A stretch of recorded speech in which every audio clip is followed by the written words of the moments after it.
Posso perguntar, consultar o meu amigo sobre tudo? Tudo. Tá bom, tudo então. Fala tudo e não esconde nada. Zero limite. No 2018 ganhei Aruba e fui número 1 do mundo. No 2019 joguei Aruba, foi o último torneio que fiz antes de parar de jogar beach tennis. Muito fácil. Nossa. Não estou com medo, porque... Você foi o pato do Didio. Eu fui o pato dele. Se você não tira um lobby perfeito, ou um calpelete, ele te smasha no peito. Amizade e um pouco fofoqueiro. Então ele merece por tudo que ele está ganhando. Estou aqui no podcast, tem que ser sincero, né? Então, provocador. Desculpa, um cara que sempre tem desculpas para qualquer coisa. João Wessinger, esse é o meu patinho favorito. O Galbucci foi embora, me deixou há 17 anos sozinho. Nossa, que experiência. Eu achava que era um podcast sério. Mas aqui... Cara, é a história do beach tennis, né? Pode o Jerry foi embora. Podemos fazer sozinhos. Então eu queria sempre descobrir um pouco mais do mundo dele. Ele se acha um ótimo jogador, se acha o melhor do mundo, se acha muito forte, não sei se é o melhor do mundo, mas se acha muito forte. Ele é uma pessoa boa, tipo boa.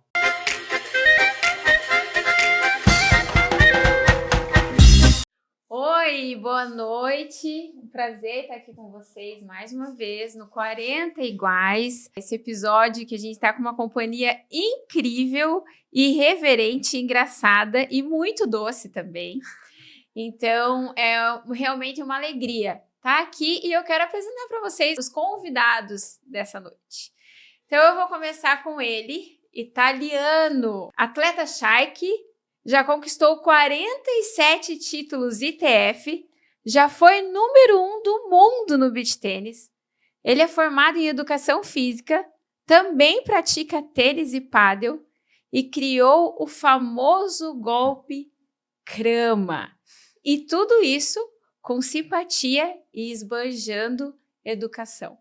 Luca Crama Rosso é o nosso primeiro convidado da noite. Lisa. Oi, galera.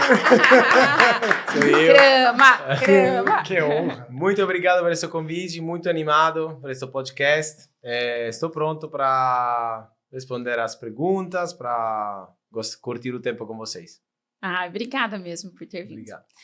Então agora a gente vai para o outro lado da mesa e eu vou começar falando que o nome dele é um nome que cada um pronuncia como quer. Bravo. Tem gente que fala Gerá, tem gente que fala Herá, tem gente que fala Geraldo, tem gente que fala Jerry. É ele, espanhol, poliglota, me contaram essa informação ontem, 8 vezes campeão da Espanha, já foi o número 1 da Espanha, é atleta Zeik, nas horas vagas, atua como coach, pratica crossfit e também é golfista. Além disso, ele ama estar com os sobrinhos e a família. Vive sorrindo e dança muito bem. É ele, Herá Rodrigues Querol. Bravo. Seja muito bem-vindo. Bravo. Que apresentação. Herá. Tudo verdade. Muito boa. Obrigada por ter vindo. Vocês foram muito queridos Prazer. e atenderam ali muito rápido o convite. E eu quero que vocês realmente se sintam à vontade, que essa seja uma extensão da minha casa. E uma conversa leve e descontraída para a gente se conhecer mais. E é isso. Bora, vamos começar? Bora. Sobretudo, não só sobre o beach tênis. Posso perguntar, consultar o meu amigo sobre tudo? Tudo. Tá bom, tudo então. Fala tudo e não esconde nada. Zero limite. Tá bom. Eu fiquei com medo agora. Você ficou com medo, Crama? Eu fico com medo dele às vezes. Assim. Vamos lá, então. Então é o seguinte, vamos pelo início. Eu quero saber como é que foi a primeira vez que vocês vieram para o Brasil e quando aconteceu isso. Então, Crama, como é que foi essa tua vinda a primeira vez aqui para o Brasil? Quando foi? Foi muito tempo atrás. Eu acho que tive 17 anos, primeira vez que fui para um torneio aqui. Joguei com o Alessandro Galbucci, que ele já viajou muito mais que eu. Estava ainda na escola, estava estudando. Então, fiz uma experiência incrível, 17 anos já poder viajar no Brasil. O primeiro meu torneio foi em Costa de Sauípe, acho no 2011, se não me engano. Consegui ganhar, foi uma experiência incrível, não falava uma palavra, não conhecia a cultura do Brasil, não conhecia as pessoas, mas me senti já muito acolhido, o clima estava fantástico, estava super, na Itália estava frio, eu cheguei aqui, estavam 34 graus, tenho uma lembrança muito boa da minha primeira vez no Brasil. E depois consegui, nessa viagem, depois desse torneio, de curtir algum dia em Salvador de Bahia. Aí lembro que fiquei com um pouco de medo porque o meu parceiro, aquele torneio Calbucci, foi embora, me deixou a 17 anos sozinho. Nossa, que experiência. E me falaram que Salvador às vezes é um pouco perigoso, aí fiquei assustado, mas às vezes a gente, depois que vive experiência forte, cresce muito também. Às vezes a experiência forte ensina muito, então já 17 anos sozinho no Brasil, sozinho em Salvador de Bahia, sem falar o idioma, com essa cara de bonzinho, era uma presa fácil ali. Exato, entrando em um barzinho aqui, um barzinho aí, super criança, mas foi super legal, uma lembrança absurda. Obrigado por essa pergunta, porque estou já muito feliz. Ai, que legal. E qual que foi a impressão que você teve, assim, do brasileiro? Você consegue lembrar desse sentimento, assim, porque você deve ter vindo com uma expectativa. O que falavam para vocês do Brasil e dos brasileiros lá na Itália? Na Itália, a gente acha que o Brasil é mar, quente, praia, só isso. Carnaval, de verdade é assim. Futebol. De verdade é assim. O Brasil é muito quente, praia. Às vezes tem um pouco de frio, às vezes tem um pouco de frio, às vezes tem outras coisas. A gente pensa só isso. Praia, sol e guarda-sol. Aí foi assim, joguei um torneio na praia, foi super legal. Eu só lembro que 17 anos, fui criança ainda, né? Estava crescendo, queria virar profissional, queria ganhar muito no beach tennis. Então, quando eu chegava na quadra, estava muito animado. E aí percebi que o brasileiro é muito torcedor. Uhum. E também torce muito para o Brasil, para o país, né? Para o próprio país. Por isso, lembro que durante o meu jogo, estava torcendo muito para o meu oponente, que foi brasileiro. Aí eu virei a cara, olhei um pouco mal, né? Falando, nossa... E depois... Um povo mal educado. Um pouco... Não, mal educado não. E até porque você joga tênis. Então Sim. O clima do tênis é bem diferente exato, do tênis. Exato. Mas depois lembro que briguei não, mas falei alguma coisa com essa pessoa. Você não briga com ninguém, Crama. Não adianta querer enganar ninguém. Você não conhece ela. Depende. Fala a verdade. Não, a gente vê ele faz ponto em quadra, ele pede desculpa. Ele é o maior fair play da história do beach tennis. Não, isso não posso falar isso. Certeza que não. Você melhor não. O Crama? Não é verdade. Pode o Jerry ir embora. Podemos fazer sozinhos. Não, eu não gosto. No passado, estou falando agora, queria muito chegar. Aí, às vezes, a gente tem muita emoção na quadra, aí, às vezes, não consigo controlar.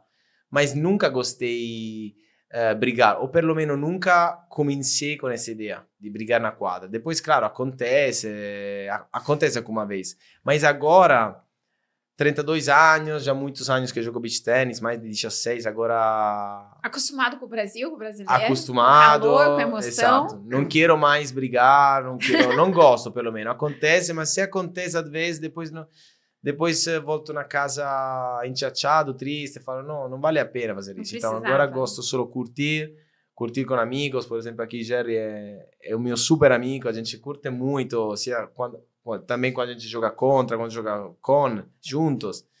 É isso. A experiência, o Brasil me deu essa possibilidade de viajar muito, de fazer muita experiência na vida, então não quero mais brigar, quero só curtir. É que eu tô no feliz. beach tennis há pouco tempo, você, nossa, tem uma vida no beach tennis. O Crama que eu conheço não briga. Não, Se esatto. existe outro Crama, deixa ele pra lá, ficou no Existe. passado Esatto. e tá tudo certo, Esatto, né? esatto. Agora é un'altra, Existe e é è muito un'altra legal. era. É un'altra era. Vamos lá, Jerry. Uhum. Agora me conte quando foi a primeira vez que você veio para o Brasil e como você se sentiu Uhum. e o que você observou assim nos brasileiros e no Brasil. Qual foi a emoção, o sentimento que te trouxe isso? Primeira vez foi um torneio lá em Copacabana, na praia mesmo. Obviamente, você chega no Brasil, vai para o Rio, calor, praia, mar incrível, tem um monte de gente bonita, tudo super positivo. Não, a primeira experiência foi impressionante. Foi para lá antes da pandemia, 2018 e tal. Eu já descobri o Brasil bem mais tarde que eles, que a maioria dos jogadores prós. E joguei um torneio, depois já fui embora, joguei outra vez lá em Santos com o Anthony de novo. Depois um torneio que era tipo por convite, um programa que se chamava Wallace Cup, que foi muito legal. Você jogou também? Não, mas lembro. Era muito legal. E depois já chegou a pandemia. Depois da pandemia, quando começaram os torneios e o movimento cresceu muito aqui no Brasil, aí já não era uma viagem de uma semana ou 2 semanas, não. Já era praticamente um mês que eu ficava aqui no Brasil, ou 2 meses, 3 meses, até o ponto de que a metade do ano passava aqui no Brasil e a outra metade lá na Europa, em casa.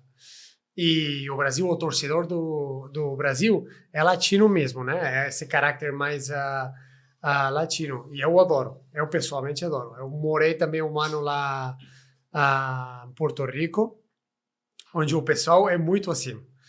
Ainda mais, eu falaria que é ainda mais. E é uma coisa que é bem diferente do pessoal da lá da Europa.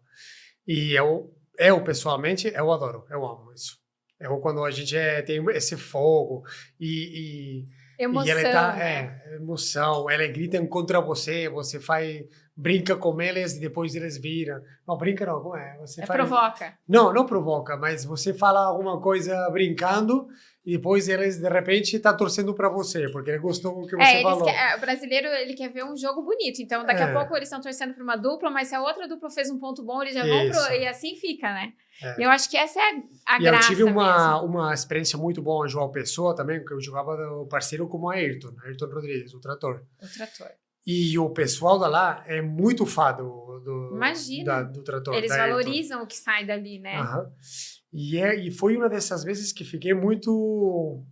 Tipo, eu me senti muito pequeno, porque o que estava acontecendo ao redor era, tipo, muita coisa. Tipo, o patrocinador me estava ajudando e estava me ficando sempre no jogo na central. Também porque estava com o Ayrton, né? O Ayrton era a estrela da cidade. Tudo o pessoal com música, com tambor, com uma torcida fantástica, impressionante. Não, foi uma experiência surreal, foi incrível. E eu lembro disso ainda, eu mostro para alguns amigos lá um vídeo que eu tenho no Instagram da torcida de lá. E é um lugar que eu tenho vontade de voltar. Porque lembro dos amigos do Ayrton, que foram super bons comigo. O Ayrton mesmo se portou muito bem comigo. E eu lembro desses momentos e eu relaciono muito a torcida do Brasil com a torcida do João Pessoa, que foi bem legal. Que legal. E agora eu quero voltar. Então tá bom, vocês chegaram aqui no Brasil, mas a gente não falou do início realmente. Uhum. Que foi de quando vocês eram criança, da infância, se vocês já jogavam algum esporte de raquete, ou se vocês tiveram uma influência familiar realmente para jogar tênis, ou o golfe. Como que o esporte chegou na vida de vocês na infância? Eu tive uma forte influenza no tennis, porque na minha família tem agora aposentou, mas tem uma jogadora profissional de tênis, que é Roberta Vinci, foi top 10 do mundo, top 10. Aí toda a família começou a jogar tênis. Meus pais jogam ainda, meu tio, meu irmão, todo mundo. E por isso eu comecei a jogar tênis. Eu joguei sempre tênis. Tinha que idade quando começou? 4 anos. 4 4 anos eu recebi a minha primeira raquetinha, joguei. Nossa, eu nunca desci daquele momento a Manda raquete uma na mão. foto pra eu colocar aqui, pra eles verem o Krama com 4 anos com uma raquetinha. Vai ser bonitinho, né, Acho que Jerry? tem, mesma acho que cara, tem. tem cara Acho que tem. de novinho. Aí joguei sempre tênis. À idade de 15 anos, descobri o beach tênis em um torneio. 15. E quem te apresentou? Você estava na praia, aconteceu ou algum amigo? Então, rolou um campeonato entre escolas de vários esportes. Estava o basquete, estava o tênis da mesa, estava também um jogo videogame, PlayStation, muitas escolas. Estava o beach tênis também. E aí, lembro, foi legal, porque eu joguei contra um professor e um aluno de outra escola. E eu jogava tênis bem, então achei que ganhava fácil. Sim. Mas esse professor, o seu aluno, o professor foi professor de beach tênis. Aí ele ganhou 6-0 contra mim. E quem era a tua dupla? Não, minha dupla é o meu parceiro de escola, um jogador... Ah, não é verdade, foi meu irmão, que jogava tênis também. Como é que se chama seu irmão? Francesco, mais novo ou mais velho? mais velho de 3 anos, 3 anos mais. Aí o que aconteceu? A gente perdeu 6-0, mas eu achei que ganhava aquele jogo, porque estava tenista, estava confiante. Esse professor jogava no estilo não parecido ao tênis, tipo, tac, assim, um estilo muito estranho. É aquela imagem que o tenista tem do beach tenista, né? Ao começo sim, claro que também porque não estava tão profissional como agora. Aí o que aconteceu? Esse professor, depois do jogo, me falou: Krama, a gente joga aqui cada dia. Depois, 2 horas da tarde, a gente joga. Se você quer, pode ir aqui e treinar. A partir do dia depois, eu fui sempre aí às 2 horas da tarde a jogar. Daí comecei a jogar. E aí o beach venceu. O beach venceu.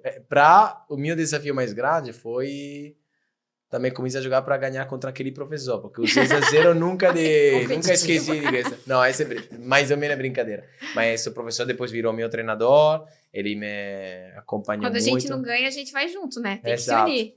Então a minha história foi isso, foi com um torneio na escola, descobri beach tênis, uma derrota e depois treino e o beach venceu. Essa foi a minha história. O beach venceu. E você continuou ainda com o tênis nesse período ou realmente você parou? Continuei, mas o meu coração virou para o beach tênis. Então, depois de 3 anos, continuei a jogar tênis. Depois de 3 anos, recebi uma proposta de trabalho no norte da Itália, onde o beach tênis estava muito forte, como professor e como jogador desse clube. E aí, depois de 3 anos, deixei o tênis, mas para me dedicar totalmente ao beach tênis. Mas sempre adorei o tênis.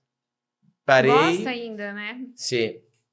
Parei para 6 anos, 7 anos, porque queria muito virar profissional de beach tênis. Queria melhorar. Aí foi necessário. Mas não parei, mas senti sempre saudade do tênis.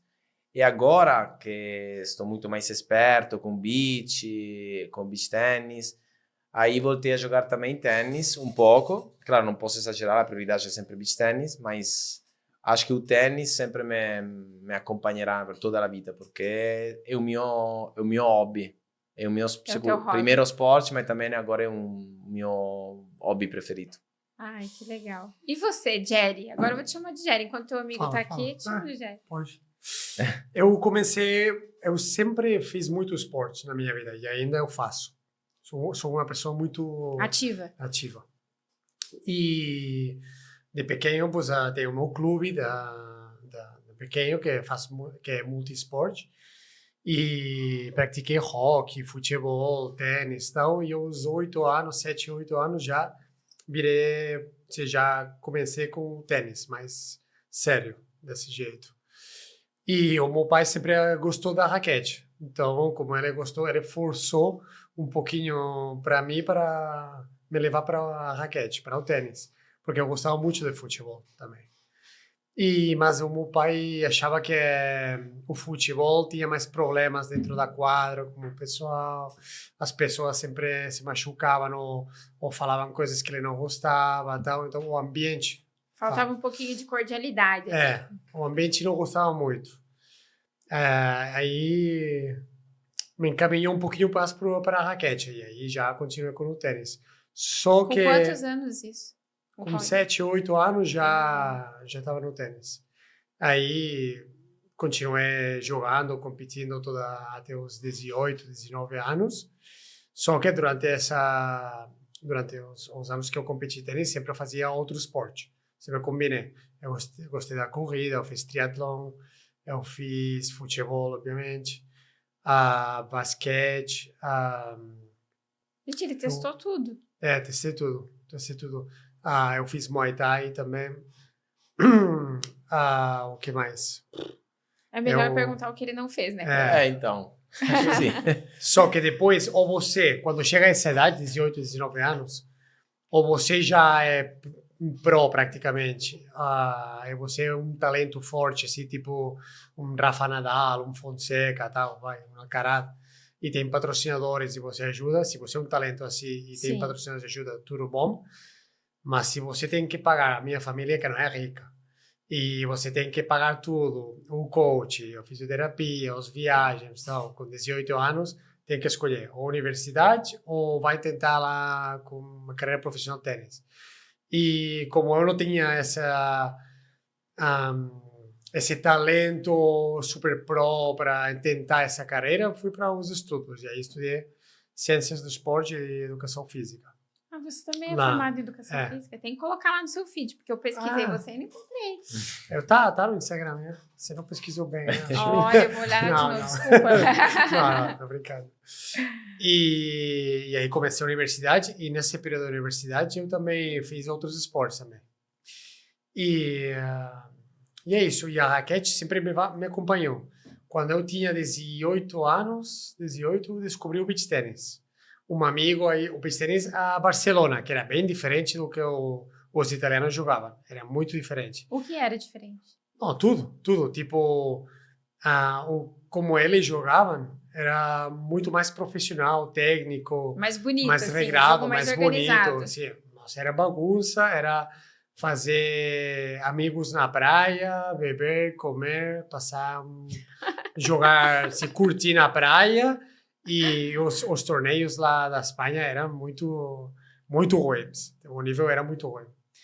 E comecei jogando um pouquinho lá, em seguida já entrosei como um parceiro, deu bom. A gente jogou 2 anos, tô indo rápido, né? Sim. Jogamos 2 anos juntos, ganhamos tudo lá e, tipo, não achei legal, porque era muito fácil aí. Mas não conhecia nada do que estava acontecendo lá na Itália, por exemplo, ou fora da Itália. Aí parei. E eu fiz isso. Você estava com 20, então? Tinham passado 2 anos? Exatamente, com 20 anos. Aí parei e comecei a fazer triatlon, outros esportes assim que eu gostava mais. Aí, depois de 2 anos, uns amigos lá na praia da Catalunha, que é em Montgat, eu fui com a namorada desse momento, fui para lá, para a praia, curtir só a praia. E eu vi nessa praia um monte de gente jogando beach tennis. Eu falei, putz, que é isso? E aí perguntei, tem um monte de pessoas aqui jogando, o que está acontecendo aqui? Não, os domingos aqui a gente se encontra, joga aqui na praia, e o nível subiu bastante nesse momento, e eu não sabia. E aí brinquei com a raquete com alguns amigos, e eles ganharam também fácil, tipo o Martim Magrinha, Victor e tal. E eu achei, aí tem um desafio novo, sabe? Achei legal. Foi interessante. Também. E eles me falaram, não, mas não tem só isso. Lá na Itália estão organizando torneios, estão organizando um monte de coisas, é super legal. E aí falei, será que a gente daria... Vale a pena. Vale a pena começar de novo e tal. E aí comecei de novo. E lá você tinha um professor? Aí você procurou um treinador nesse Não, nunca tive treinador. Só basicamente olhando eles. É mesmo? Tentando copiar, sempre tive de referência os melhores do mundo e tentei aprender deles. Eu acho que sou muito bom como aprendendo, olhando e como coach. E aí falava com eles, o Calbucci me falava algumas coisas, eu batia papo com os jogadores e eles me falavam dicas e tal, e aí ia aprendendo. Nunca tive um treinador. Só aqui no Brasil agora que eu tenho uma pessoa que me está ajudando agora com isso, que é o Alfredo, da Piracicaba. Mas antes eu nunca tive uma ajuda assim boa do beach tennis. Eu já pesquisei algumas opções aí, tipo, me lembro uma vez que eu perguntei para o Calbucci se daria certo ele fazer o coach para mim e o Max nesse momento que eu estava jogando com ele, o Melicone, qual era o nome? O Gambi também pesquisei, mas nunca deu certo. E aí eu continuei como eu achava que era mais legal e estudando os jogadores e fazendo... E na tua família, você disse que teu pai te incentivou ali para você ir para o esporte de raquete por conta do comportamento que existia no futebol, mas ele também praticava esporte de raquete? Alguém mais ali praticava? Praticava. Os meus tios também, tênis, frontón, não sei como se fala aqui. A gente tem muita tradição da raquete do pádel. Pádel aqui na Espanha é muito forte. Então já jogava com ele, como meu pai, como seus amigos. E sempre joguei esporte de raquete. Você joga pádel também, né? Pádel. Eu sou bom também. Você também, eu sou bom. Aquela parte ali do paredão é difícil, até você, para quem ainda é iniciante ali. É difícil se você começa agora. Mas quando eu comecei muito mais jovem, novo né? também, já peguei o jeito rápido. E é muito legal. Lá na Espanha tem... Eu gosto do barulho do pádel quando você bate na Também. raquete. É bom, né? É, legal. Baita barulho. Muito legal. Eu me sinto forte. Aham. Pô, se mexendo mais forte que a Nini, eu penso. Mas aí Eu sou eu tambor. caio na realidade, tá tudo certo. Mas é isso, e o pádel lá na Espanha é muito forte. Cada quadra você acha umas quadras lá. Tem na cada rua da Espanha você consegue encontrar várias quadras de pádel. Não precisa viajar para jogar pádel bom. Tá, e agora você me falou, nas ruas da Espanha você encontra várias quadras de pádel. E o que mais a gente encontra nas ruas da Espanha? Futebol, pádel, comida boa. Nossa, a comida lá é Tortilha. Um prato da Espanha. Qual é o teu favorito? Então, é o arroz com alguma coisa que é tipo paella. Conhece paella? Sim. Só que paella tem uns ingredientes específicos. Depois, Eu comi uma lá inesquecível. Lá acho que foi em Madrid. Uma com arroz negro e bacalhau. então, Nossa, é isso que eu falo. espetáculo. Esse arroz negro e bacalhau, o nome não é paella. Olha, chegou É d'água na arroz boca. negro. Aham. Muito bom. Então, tem diferentes pratos assim de arroz, tipo arroz de montanha, arroz negro, arroz preto, arroz... Esses são meus pratos favoritos. Tapas também, conhece as tapas? Tapas não. Não? Tapas é tipo um prato, imagina um prato de croquetas, não tem croquetas aqui. Croqueta... É tipo pastel, né? Tipo pastelino.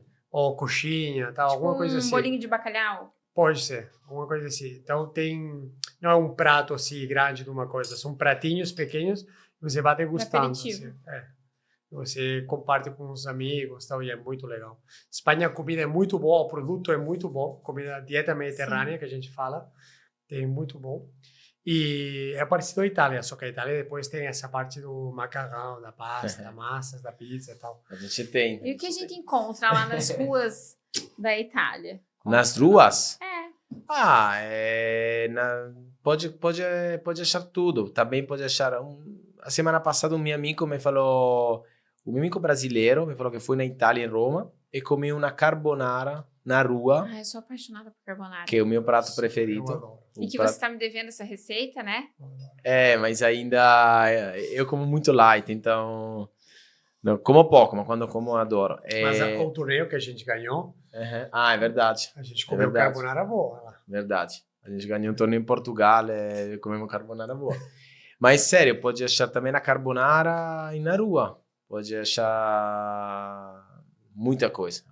A massa normal, a pizza é um pouco difícil, né? Precisa de um forno. Uma pergunta polêmica. Pizza com ketchup ou sem ketchup? Não. Não. A pizza... Ofensa, né? Eu achava que era um podcast sério.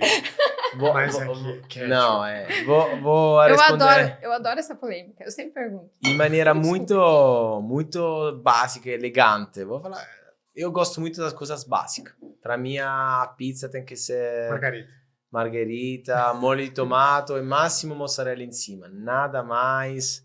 aqui eu também faço É um polêmica. crema tradicional. Muito tradicional. A pizza aqui no Brasil, a massa acho muito boa. Não é ruim, a massa é muito boa, porque as pessoas falam, lá Itália, Mas pizza você gosta da italiana. massa mais grossa ou mais Mas o problema fininha? é que crocante. vocês brasileiros, não A é gente uma inventa. crítica, mistura muito. A gente inventa a moda. Fala a verdade. Então, queijo e molho, a gente tem que, não pode a gente perceber o sabor do molho O é o do desespero queijo, dele. porque junto, a diferença é a quantidade.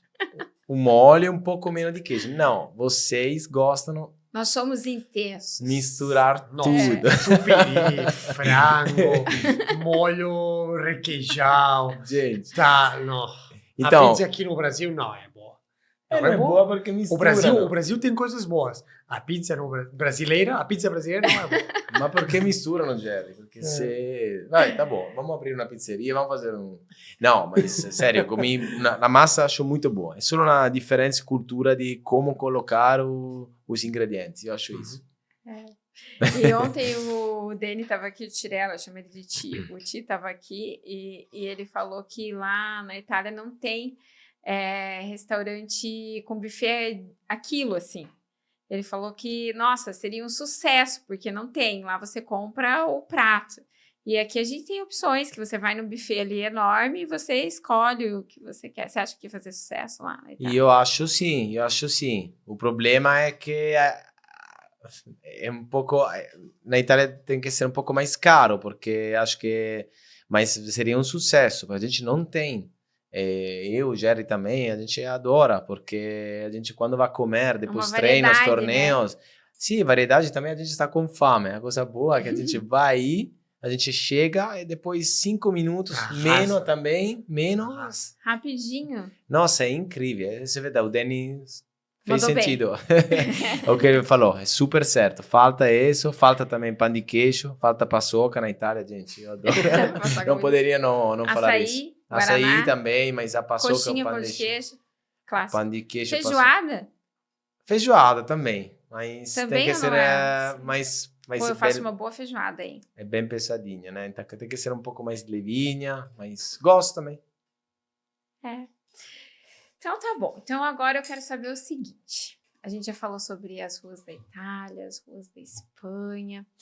E a gente tá num momento descontraído aqui, mas eu quero saber quando o beach tênis ficou sério para vocês. Então vocês estavam ali treinando, jogando, o Jerry encontrou na praia, estava ali com uma namorada, viu o negócio acontecer, aquilo se tornou um desafio, começou a se identificar, né, mais uma vez. Mas quando foi que vocês perceberam que realmente o beach tênis virou uma profissão para vocês? Muito fácil. Muito fácil lembrar. Tinha 19 anos, 18, 19, recebi esta proposta, depois que eu terminei o meu estudo na escola, recebi uma proposta de trabalho para o norte da Itália, porque eu sou do sul da Itália, minha cidade se chama Taranto. Aí, uma pessoa que é Simona Bonadonna, que ela é o TT da seleção, agora, a técnica da seleção italiana, ela tem uma arena coberta, fechada no norte da Itália, no norte, Emilia-Romagna, a região se chama. Ela me convidou para trabalhar aí. Eu fui o professor da sua arena. E aí, a coisa mais importante para mim foi que cheguei no norte onde o beach tennis nasceu e onde eu poderia treinar com todos os melhores jogadores da Itália, que também foram os melhores jogadores do mundo naquela época. E daí começou na profissão, porque como professor, eu, 19 anos também, comecei a ganhar um bom dinheiro também, para mim foi uma experiência muito legal, comecei a trabalhar com pessoas maior de mim, mais velhas, né, também eu fui professor de 19 anos, mais experiência. Fiquei muito feliz de começar a treinar, de viver o beach tennis como eu sempre queria, desde o começo eu queria viver, jogando contra esses jogadores do passado e do presente também, que para mim foi um sonho. E você tinha uma referência, assim, de jogador na época? Sim, claro. Eu, como o Gerard falou antes, eu comecei sem um treinador específico. Então comecei a assistir os jogos do Garavini Tazzari, comecei a assistir Marighella Mingozzi, o meu treinador da Itália se chama Gambi, Calbucci também um pouco menos, ele chegou um pouco depois desses jogadores, mas também o Calbucci foi uma referência, esses jogadores do passado que ainda são competitivos agora. Foi legal assistir, porque agora são meus amigos, meus oponentes, foram meus parceiros, mas eu lembro exatamente o momento quando eu comecei a jogar o beach tennis, que tinha 15, 16 anos, estava atrás da quadra, assistindo a eles jogar, e tentando de copiar tudo, e sonhando de... Como é importante a gente ter um sonho, um objetivo, assim, né? É tudo. Parece que a vida acaba quando você não tem um sonho. Exato. A gente precisa sonhar, sem sonho não... Depois de um sonho chega a ambição de fazer coisa, mas o sonho é a coisa principal. Eu parei de sonhar um pouco no último 3, 4 anos da minha vida, quando parei de jogar beach tennis também. Achei que queria muita mais tranquilidade, fazer muita coisa básica, mas depois, pouco tempo depois, percebi que precisava ainda sonhar, ainda pensar a fazer experiência de vida. Ainda a gente tem esta oportunidade de poder viajar, de conhecer pessoas em todo o mundo. Também neste podcast, estou conhecendo pessoas novas aqui, numa cidade incrível, como Balneário. Então, acho que o meu objetivo da vida agora é continuar a sonhar, continuar a fazer mais experiência possível, ficando próximos dos amigos, nesse caso como você, Elisa, como o Jerry, na minha vida, fazendo coisas que eu gosto de fazer, mas sempre sonhando pelo esporte e também para outras coisas. E o Jerry é um bom amigo? O Jerry é um ótimo amigo. Ele mora no seu coração? O Jerry é um ótimo amigo, sério. Tenho uma amizade agora com todos os jogadores. Te falei antes que não quero mais brigar, a gente gosta de competir de um jeito saudável. Mas com poucos atletas, seriamente, sinto uma amizade verdadeira. O Gerardo é uma dessas pessoas. Sério. Conte para nós, Geraldo, como diria a Raquel do Play BT. Geraldo, conte para nós. O Geraldinho, né? Geraldinho, me conte, como é que foi? Quando que virou sério o beach tênis para você? Eu estava lá na Espanha, dava bastante aula, jogava lá e tal, mas nunca... Era impossível só jogar beach tennis. Era ou você dava aula ou fazia uma outra coisa, e quando você tiver tempo aí, você saía, jogava, competia e voltava. Mas tive um momento que eu dava tanta aula, trabalhava tanto, comecei a sentir dor aqui muito forte também no cotovelo. Eu ficava aí embaixo do sol e tal. E eu lembro a conversa que eu tive com o Anthony, e ele falou para mim, cara, você não pode ficar tantas horas na praia e depois pretender tiver vontade de ir para lá, jogar e tal. Você tem que parar. Esse Tommy, tudo bom, mas como eu pago as coisas, senão não estou trabalhando e tal. E foi depois da pandemia que o beach cresceu aqui e os patrocinadores cresceram bastante, quando aí consegui deixar um pouquinho de dar aula para ficar mais como jogador. Aí comecei a jogar mais, os patrocinadores ajudaram, e aí consegui ficar um pouquinho mais longe das quadras para dando aula, e me concentrando mais nessa parte de atleta, preparando-me fisicamente, treinando para mim, tal. Mas sempre gostei de dar aula. Uma coisa, uma paixão Uma paixão. Paixão que eu tenho, que eu gosto muito de dar aula e de ensinar as outras pessoas. E acho que quem faz aula comigo percebe isso, que é uma coisa que eu gosto. E também foi no tênis ou qualquer coisa que eu faço, eu tento demonstrar para as outras pessoas o que eu conheço, o que eu sei. Acontece, por exemplo, agora com o golfe. Eu não sou bom jogador, faz um ano que eu descobri esse esporte, mas eu adoro esse esporte. Eu já tenho um amigo aqui... faz pouco tempo, né? Faz muito pouco. Mas uso o golfe como terapia, é impressionante. Eu vejo você falando. É incrível, porque já tive um psicólogo esportivo e tal. Eu fiz a psicologia esportiva na universidade também, e acho muito legal, mas achar uma coisa fora do esporte, do beach tennis, que te ajuda de algum jeito, é muito legal. E a coisa que eu achei foi isso, foi o golfe. Porque tudo que eu faço na vida é muito corrido, muito intenso, tal. Eu tô na competição, vou para aqui, vou para lá, CrossFit, vou fazer academia, vou para casa. Eu acho que a minha vida é muito intensa, também porque eu gosto, assim, né? E o golfe me dá essa pausa, essa tranquilidade, É um tempo teu que você para, acaba se concentrando. Num ambiente incrível, tranquilo, na natureza, é perfeito, é perfeito. O equilíbrio, o yin e o yang. Então, eu achei a minha terapia com o golfe. Chegou ao nível que agora preciso praticamente, antes do torneio, jogar golfe. É mesmo, um tempo de concentração. Exatamente. Ontem eu não consegui, porque também dei a aula, agora estou fazendo coach para alguns atletas. Eu estou lá na Beach One da Piracicaba e a gente está criando um projeto novo, muito legal.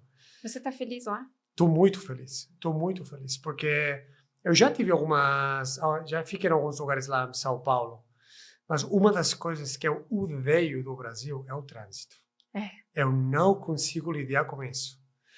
E ficar 40 minutos, 1 hora e meia no carro para ir para aqui. É um tempo perdido, ainda mais para um inquieto. Não, exatamente, é isso. E lá em São Paulo, mesmo se eu tinha uma rotina boa, um apartamento muito legal, o pessoal lá é fantástico. Eu lembro o João Essinger, o Negal, o Glaico, que ele sempre jogava bola pra gente e tal. Então, ficava num lugar muito bom. Só que do apartamento para arena para aqui comer ou depois dar aula lá e tal. Nossa, perdia muito tempo no trânsito e é uma coisa que eu não conseguia lidar com isso. Agora, lá em Piracicaba, é totalmente diferente. É muito legal. E o pessoal é muito acolhedor, muito. Eu descobri eu agora fiz 2, 3 amigos novos lá, Alfredo, Diógenes e tal. Os caras com que treino também, o João e o Cris. E é fantástico, eu tenho uma rotina muito boa. E lá a gente tem uma academia muito legal também, a Position lá, que é fantástico. Tem vários restaurantes, cafés. Eu vejo sempre você postando comida boa. Nossa, é uma delícia. Quando você perguntou agora, você está feliz lá? Eu estou muito feliz aí. É um lugar que se eu tenho que sair da Barcelona, que é o melhor lugar do mundo para morar, se eu sair de lá, é para ficar num lugar que seja muito bom. E eu achei esse lugar lá em Piracicaba. Então, a gente está criando um projeto agora para os jogadores que são de fora do Brasil, que se alguém quer tentar vir para aqui para o Brasil para jogar, treinar e depois ter um lugar base para depois viajar e competir, lá em Piracicaba a gente está criando isso. Que a gente tem parceria com um hotel, com uma academia, com quadras. A gente tem tudo, com a comida. É um lugar perfeito. E se eu achei agora aos 36, que é um pouco tarde, se tem alguém, imagina que tem 15 anos, 16 anos, 18, 20, e está procurando um lugar para o Brasil para treinar e tal, a gente está criando uma estrutura impressionante. Impressionante. E uma estrutura emocional também, como vocês acolhem, claro, né? Uma família. Obviamente. E até o ponto que eu queria muito compartilhar isso com as pessoas que eu quero, que eu curto. E a primeira pessoa que eu chamei foi o Krama. Só que ficava longe dele. E quando o Alfredo perguntou, bora aqui organizar um jogo de exibição, a primeira pessoa que eu contactei foi o Krama e o Anthony, que são as duas pessoas que eu mais estou querendo, uma das duas pessoas que estou querendo muito aqui no beach tennis. E também tem o Eddie Ponte, que é meu parceiro. Tem várias pessoas que eu amo muito aqui no beach tennis. E até o ponto que eu queria mostrar para eles, porque eu estava feliz e com vontade de mostrar para o que eu estou vivendo. Mas ele ainda tem que ir para lá. Ainda não foi, mas... Em breve. Em breve. Mas é curioso porque a gente criou essa amizade nos últimos meses, assim, no último ano. Não é uma amizade que a gente teve já de vários anos. A gente se conhecia, de jogar contra, tal, no circuito. Mas, assim, compartilhar momentos, tal, foi... Saber que um pode contar com o outro. É recente. Desse jeito que agora eu tô curtindo, né? Mas é impressionante, porque a gente tem uma... Sintonia? Sintonia. Muito cumplicidade. forte. E isso eu achei uma coisa muito legal. Porque quando a gente fica longe da casa, da família e tal, precisa dessas pessoas que a gente fica praticamente como é família. E o Edi, o Krama, o Anto, são pessoas que eu curto muito de ficar próximo. E você deles. lembra como foi que você conheceu o Anto? O Anto, lembro, o primeiro dia, foi um torneio internacional na cidade de Barcelona, que ainda foi muito bem para mim. Eu fiz final, quando eu não era ninguém, e ganhei dos italianos aí, que eram top nesse momento, que eles foram para lá. E a primeira vez que eu estava lá jogando, o meu parceiro falou, olha esse canário aqui, ele vai ser um dos melhores do mundo. Olha que legal. Era muito novo e tal. Ele jogava com quem na época, você lembra? Não sei. Sabe? Não, com o Nino. Nino Mireles, um amigo da Mireles, Espanha. Ele amigo não dele. joga mais? Não joga. Não, João, é velho. É velho e era... Nino, ele não quis dizer isso, que você é velho. Não entenda, ele é muito autêntico, tá? mas não é isso. Vamos se retratar com o Nino, que ele pode te assistir, aí depois vai ficar... Não, Nino, você é velho, não, tudo bom. Eu sabia que ele ia falar isso. E o Anthony, nesse torneio, eu não vi ele jogar. Mas me falaram que ele jogava muito bem e tal. E assim, falei, não vou deixar que um menino, assim, uma criança ganhe de mim. Não. E fudendo, eu vou deixar ele ganhar de mim. E aí... Licença, olha Uau. aqui. Epa! Chegou. Agora foi. Gente, o Jerry tava com muita fome. Ele falou assim, Elisa, eu não vou, tô com fome. Mentira, ele não falou isso. Quem me falei, conhece venha. sabe que eu como muito. Então tá aqui, olha. Fique à vontade, é a tua casa. Muito obrigado. Vou aproveitar quando o Krama fala para comer um pouquinho. E aí, quando eu conheci o Anthony, é isso, não vi ele jogar. Mas quem foi um visionário foi o meu parceiro, que falou, esse aqui vai ser um dos melhores do mundo. Fala assim, essa criança vai ser. E depois, olha a trajetória que ele tive. E nessas viagens, assim, pode ficar à vontade, Não, Jerry. fica tranquilo. É nessas viagens que vocês fazem para os torneios, por exemplo, então em Aruba, vocês ficam muito concentrados ali, ou vocês também aproveitam a oportunidade e acabam conhecendo a estrutura da cidade, fazendo turismo mesmo? Como que vocês se comportam nessa trajetória toda? Eu acho que a gente achou o equilíbrio entre curtir o lugar e ser competitivo e profissional. E é uma coisa que eu gosto muito do Krama também. Que a gente achou, por exemplo, lá em Portugal, a gente curtiu a cidade, o lugar, passeou, conheceu e tal. Mas tem vários jogadores que eles são mais novos, eles gostam de balada, fazer festa e tal. E eles são meio loucos nesse aspecto. Mas, assim, se a gente vai para Aruba e tal, a gente aproveita e faz um passeio barco. Vai para lá e conhece a natureza. A natureza e tal. Aproveita para fazer todas essas coisas, mas no mesmo tempo a gente tenta descansar, fazer as coisas certas, os treinos. A prioridade é o profissional, a parte esportiva. Depois, nas horas vagas aí, a gente aproveita para conhecer e passear. Mas tudo gira em torno aos treinos e a competição, obviamente.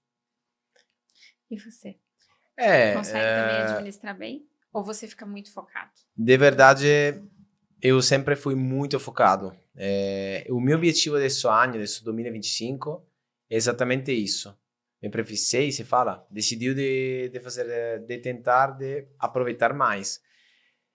Não é fácil porque agora o nível de jogo é muito alto. A gente não tem jogo fácil. Não tem mais jogo fácil. Cada partida ainda é bem. difícil. Não ainda bem, mas por isso, sério, agora é muito difícil ter um momento de tranquilidade. Tem que preparar a partida, tem que treinar, tem que descansar.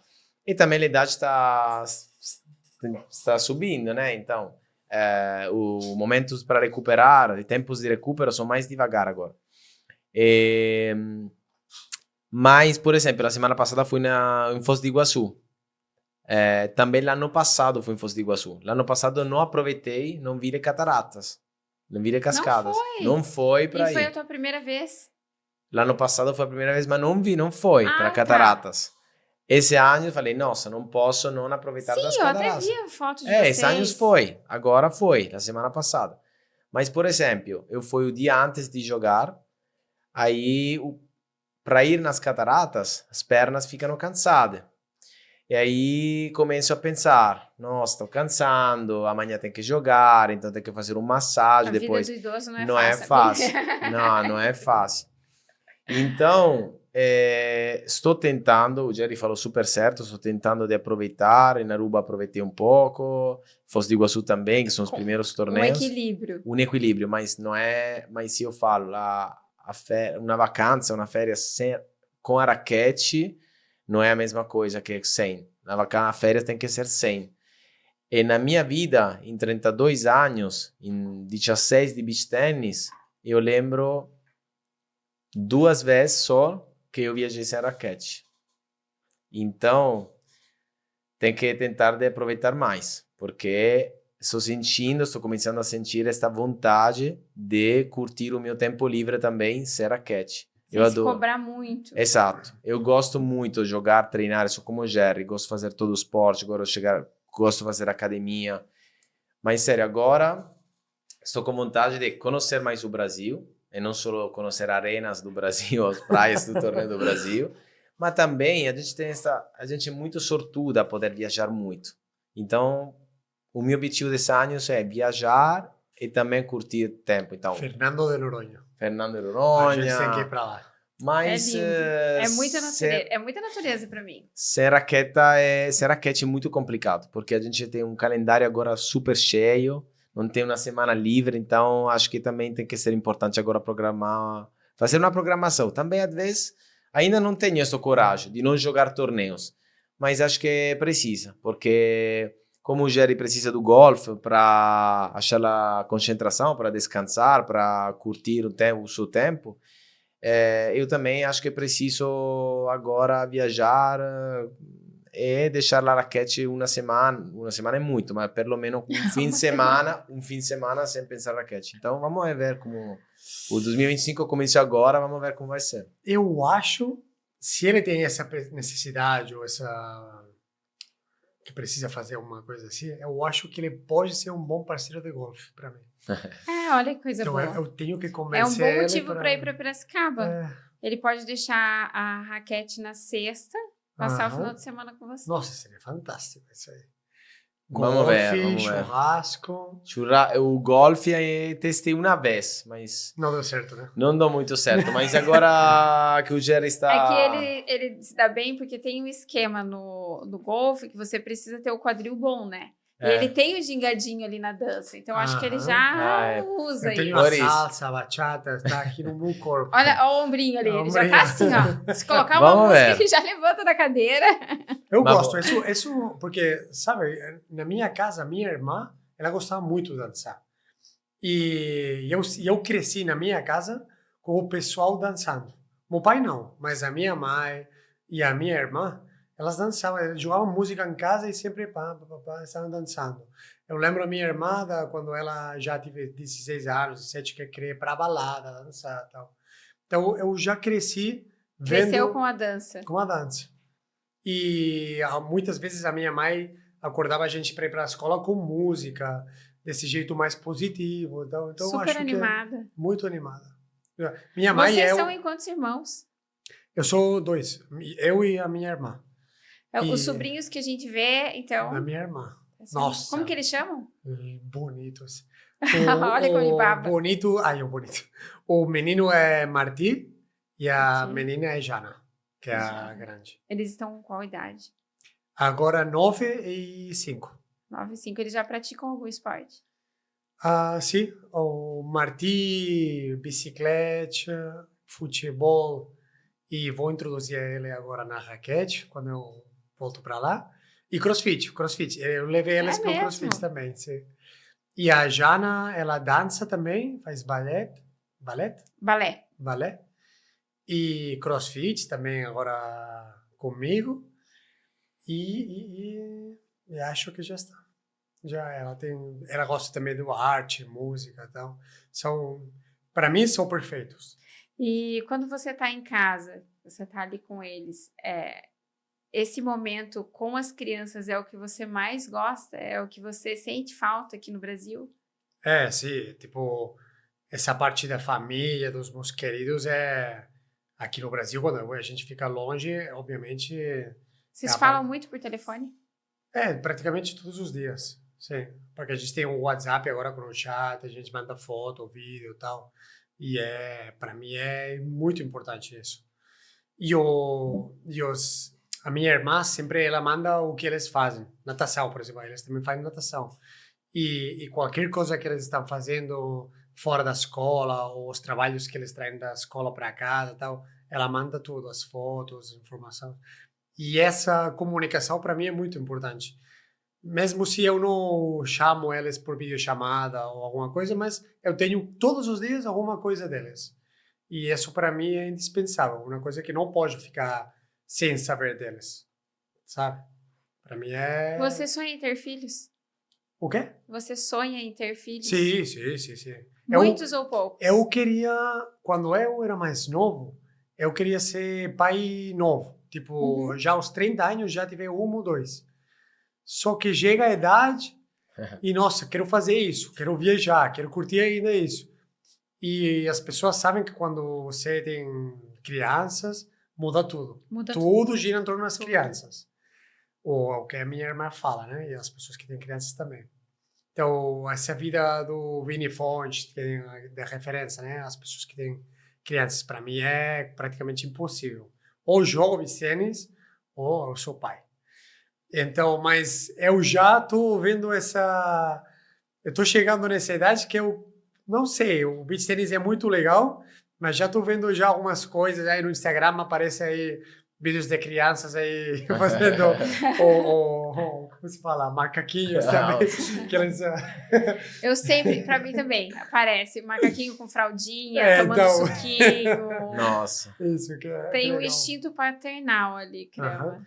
Não, Ele falando agora do macaquinho. Eu tenho esta paixão para o macaquinho. Sério. Tem o quê? A paixão para os macacos. Sério, esse vídeo do Instagram, sério, eu passo o meu dia, o meu momento de descansar vendo vídeos de macacos. Então tá bom, agora eu já sei para quem eu vou mandar os meus vídeos. Não, pode mandar. É absurdo. Sabe o algoritmo do Instagram? Quando você pesquisa as coisas... Só aparece aquilo. Eu mandei para o meu amigo a semana passada. A minha página do Instagram um dia tava só macaquinhos. Não tava uma foto de esporte, tava os conteúdos que eu pesquisei, tava 100% o meu algoritmo focado. Eu já pensei em comprar um macaquinho. Nossa, estou pensando, seria incrível no... Uma excelente companhia, mas aí com quem que você deixa? Não, eu não deixo. Eu só estou vendo se dá para viajar com ele, não sei como são as regras.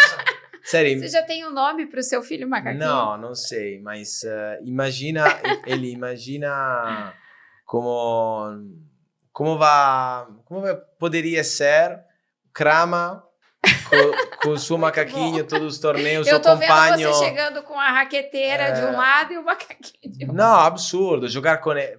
Das vídeos, eu não sou ainda esperto, mas dos vídeos que eu assisto no Instagram, elas falam todos esses macaquinhos, conseguem jogar, Então, pensa que legal seria bater uma bolinha ou fazer um treino, que ela te dá a bolinha e você muito bate. Bom. Não, sério, é uma brincadeira, mas seriamente adoro ver esses vídeos, olhar esses vídeos. Muito Incrível. legal, muito bom.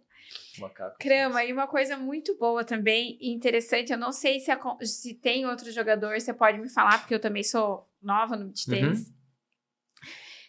Eu acho que você é o único jogador que tem um golpe com o nome. É o golpe Crama, né? Sim, mas você é o único ou existe outro? Você lembra de outro jogador? Io acho che non esiste no beach tennis un altro colpi. A Jerry Ball? No. No, ma non esiste ufficialmente non esiste un altro colpi, ma a gente, às vezes, não às vezes, a gente conhece perfeitamente cada jogador. Sim. Porque a gente joga toda semana, Toda mais semana. ou menos, contra a mesma pessoas. Aí o que acontece? Eu, por exemplo, eu conheço o Jerry, conheço o seu estilo de jogo. Às vezes a gente fala, esta é a bola de Jerry, a Jerry Sim. Ball, um backhand, um forehand específico. Mas Um o golpe. golpe específico, acho não, mas foi absurdo o negócio de como eu descobri. Porque eu descobri, só há pouco tempo atrás, É mesmo. desse golpe. Porque eu parei de jogar 3 anos atrás no beach tennis. Sim. Quando eu não assisti nunca mais a uma partida de beach tennis quando parei. Parei totalmente. Aí o que aconteceu? Eu tenho um meu amigo da Itália, se chama Valerio, que também é o meu nutri. Ele me falava sempre, ele não entende português, mas ele me falava, Crama, estão falando de você durante o jogo, estão falando de você. Eu falei, vale, é impossível, eu estou aposentado agora, não estou jogando mais, impossível. Aposentado. Não, também pode acontecer que uma vez falando de mim, mas não muitas vezes. Então ele não entendeu o que eles estavam falando. Estavam falando quando um jogador fez um crama, pulava, a Play BT, outras televisões falavam, não, crama. Então ele não entendeu que estavam falando do meu golpe. Achei que estavam falando de mim.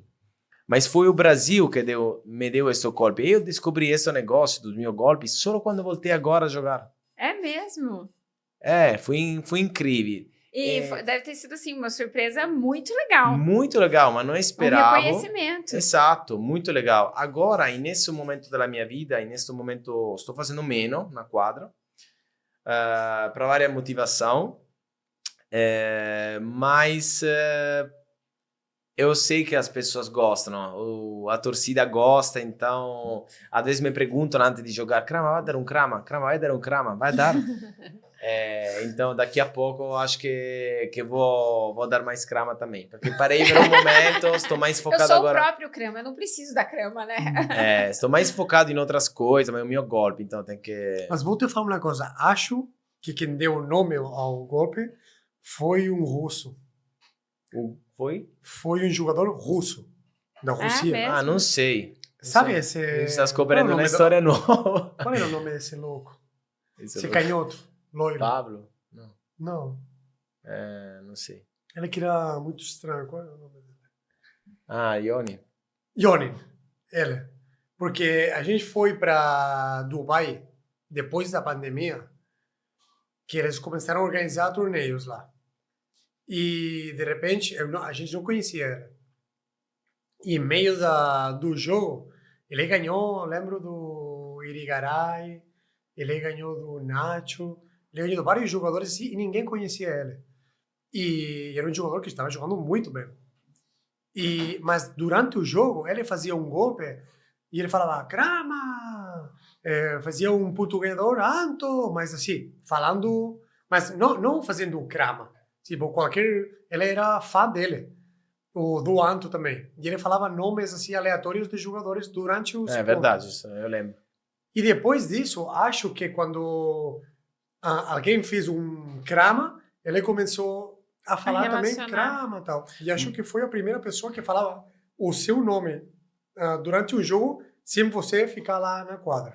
Mas, isso é verdade. Mas eu, pessoalmente, ainda não sei exatamente como nasceu o crama no Brasil.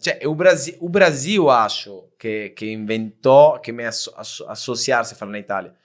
Então, que associou realmente esse golpe. Então, eu estou aqui também para perguntar se alguém sabe exatamente o dia, o momento certo, como sair esse crama. Eu queria muito saber, porque... Então vamos aproveitar a oportunidade. Aproveitar. Se você sabe Exato. como surgiu o crama, conte para ele, para o próprio crama.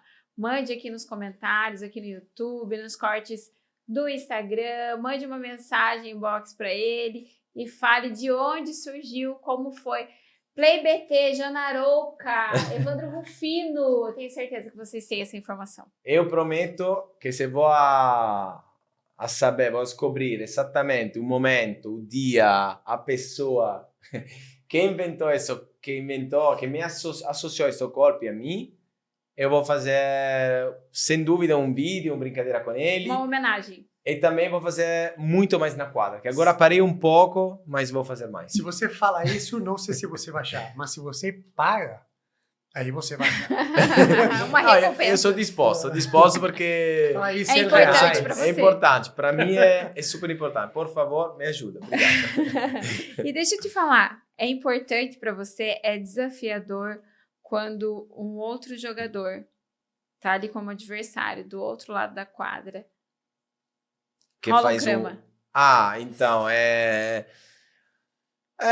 dipende. Un poco è desafiador, né? Un poco, sem exagerar, um pouco incomoda, né? Mas agora o beach tennis virou muito atlético. Muito atlético. Os jogadores são meninos, são muito rápidos, pulam muito.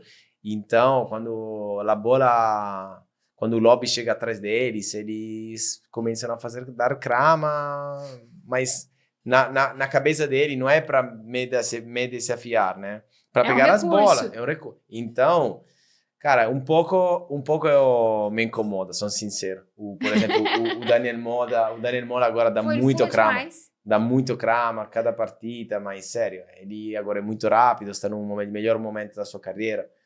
Mas também eu gosto muito dele, porque tem muito respeito de mim. Quando eu voltei a jogar, sério, eu fico emocionado, eu acho. Não quero exagerar, mas falo, Crama, nossa, é um prazer, um honor para mim assim. 2 anos atrás, quando eu voltei. Então, tem muito respeito de mim. Então, sou muito feliz de ver como ele está jogando bem agora. Então, não me incomoda mais, pode dar quanto crama você quer. Mas se vou descobrir como nasceu exatamente a minha história, vou desafiar ele, vou fazer muito mais para ele também. E sabe que eu tenho um quadro que eu não gravei com ninguém ainda, mas eu quero gravar com vocês. E esse quadro se chama Eu Lanço e Você Joga. Então, só que primeiro eu tenho que aprender a lançar a bola, né? Eu tô num desafio aí, vou começar a treinar, é brincadeira.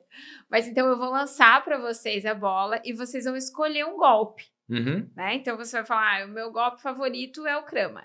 Então eu lanço a bola e você faz o crama e você vem e conta para as pessoas que estão em casa como faz esse crama. Legal. E você topa fazer o crama? Topo. Eu lanço, você Sim, joga? vou. Topo. Pronto, agora todo mundo vai saber. Topo.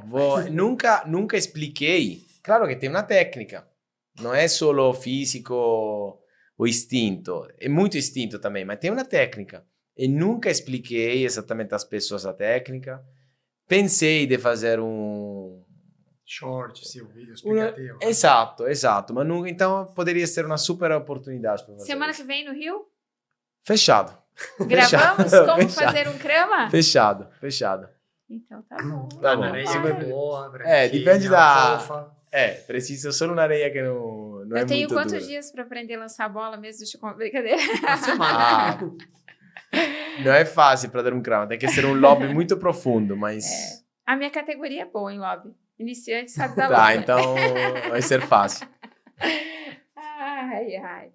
E como que é, assim, quando vocês estão se preparando ali para os torneios? Vocês têm uma rotina específica, seja de concentração, alimentação, ou vocês se preocupam em estarem tranquilos e deixam acontecer?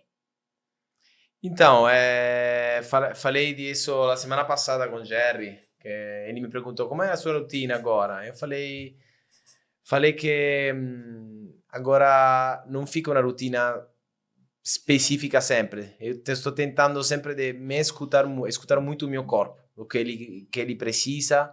Às vezes precisa de mais treino, às vezes precisa de descanso absoluto. Mas claro que a gente tem uma rotina fixa, mais ou menos fixa. Toda semana a gente treina. Só a gente muda muda um pouco a quantidade do treino, quantas vezes na academia, quanto treino. Se a gente está mais cansado, descansa um pouco, faz um treino mais leve. A alimentação muda, hidratação? Não, a alimentação para mim é sempre a mesma, é muito regular, uma boa dieta, uma boa uma boa hidratação muito importante. A hidratação é mais importante, acho que da comida, porque a gente sua muito quando joga, perde muito líquido. Mas também na cabeça é muito importante. Então, a gente precisa, às vezes, não só de fazer dieta super certinha, mas precisa de comer uma coisa boa, precisa de relaxar a cabeça, comendo a mente, comendo comendo um prato muito bom. Então, é sempre um equilíbrio. Eu acho que a palavra equilíbrio é Pra tudo, né? para tudo. Você também acha que equilíbrio é tudo? É muito pessoal isso. Então, para mim, é mais... como minha semana é muito estressante, no sentido que eu treino muito, estou sempre organizando coisas, pensando coisas. Quando chega o torneio, eu tento ficar muito tranquilo. Então, eu faço essa preparação de comer, descansar, treinar, descansar. Agora estou fazendo coach também, então estou olhando, assistindo os jogos dos jogadores. Aproveito quando estou no apartamento, hotel, descansando, assistir os oponentes meus e dos meus jogadores. Mas não quero ficar nesses 3 da semana que eu treino 3 vezes por dia, eu praticamente não descanso. Então, aproveito muito para tiver essa rotina que eu gosto mesmo. E eu sou bem organizado, então não é que eu chego num lugar e improviso desse jeito. Não, porque a minha rotina é sempre a mesma coisa. Só que em diferentes lugares. Agora é Balneário Camboriú, próxima semana Rio, depois Feira de Santana. Então é sempre a mesma coisa. E sim, o equilíbrio com a comida, com os descansos e tal, é importante. Mas, por exemplo, com a comida, não é que eu sou arroz branco, frango grelhado ou macarrão branco. Não. Eu como o que eu gosto, mas eu, por exemplo, sei que a proteína me ajuda em algum momento. O carboidrato me dá um pouquinho mais de sono. Então, se eu quero comer e o que não comer, antes do jogo, à noite antes do jogo, depois do jogo. Se tenho 2 jogos no mesmo dia, o que eu tenho que comer durante esse espaço. Então, só controlar isso já tá certo. Você conhece bem o teu organismo? Conheço muito bem. Me ajudou muito a pandemia. Você gosta de doces? Eu gosto. Brigadeiro do Brasil? Não sou muito fã. Gosto, mas não é uma coisa que eu amo, assim. Qual que é a tua sobremesa favorita? Sorvete é uma coisa que eu gosto muito. Chocolate, por exemplo, agora comprei um chocolate com pistache lá em Piracicaba, muito bom também. Então, o chocolate eu gosto. Sorvete é uma coisa que me faz impazzire, me deixa aí louco, sabe? Que é uma coisa que eu tenho que pegar. Hoje, por exemplo, no aeroporto, deixei de comprar só para tentar me comportar antes do torneio, mas era uma coisa que baixo de lado lá no aeroporto. Puta que pariu. Tava te chamando. Tentação aí. O Jerry sabe qual é o meu sobremesa preferido. A gente ganhou um torneio em fevereiro. Sim. Foi o meu prêmio que me deu. O tiramisu Verdade. Outro dia queria preparar aqui no Brasil, mas não achei no supermercado o mascarpone. Aí não deu certo. Não sei se foi só no mercado que não tive ou se é mais difícil achar aqui, mas vou ver. Vou perguntar ao Felipe Locchi também, que ele gosta de cozinhar. Então ele gosta. Eu vou perguntar a Felipe se me dá alguma dica, vamos ver. Sobre dicas, vou aproveitar essa palavra para a gente entrar no assunto.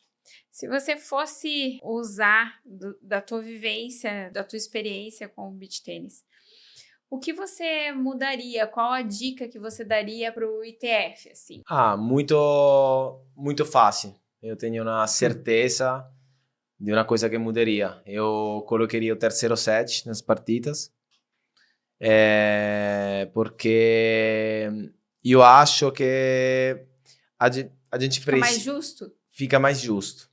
Porque o que acontece? Às vezes o beach tennis é um esporte já que tem muitas regras ao limite. Por exemplo, o 40 iguais, o 40 iguais não tem vantagem. Tem um ponto de ouro, tem um killer point.